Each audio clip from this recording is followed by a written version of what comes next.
On a besoin de revenir vers le cœur parce que ce cœur, qui est en réalité l'organe, non seulement, bien sûr, le centre de nos émotions, non seulement cette pompe biologique, etc., il est d'abord et avant tout un organe électromagnétique dont la force est infiniment, c'est l'organe électromagnétique le plus puissant du cœur, du corps humain. Il envoie des ondes électromagnétiques au cerveau 5000 fois plus fortes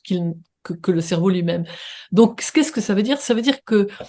quand je dis information, des intuitions, c'est de l'information, vous voyez, des prises de conscience, c'est de l'information, des fulgurances tout à coup, des coups de génie, comme on dit, c'est de l'information. Et donc, quand quand on vit à travers ce cœur, on apporte en permanence les informations qu'il nous envoie dans le moment présent, dans l'environnement présent, et aussi comme il a cet extraordinaire pouvoir et capacité d'être hors du temps, c'est-à-dire de nous ramener aussi, de traverser, si j'ose dire, l'espace-temps, c'est une image, hein, bien sûr, mais il nous relie à notre âme, il nous relie à ce qui constitue notre source, appelons ça comme on veut, hein, parce que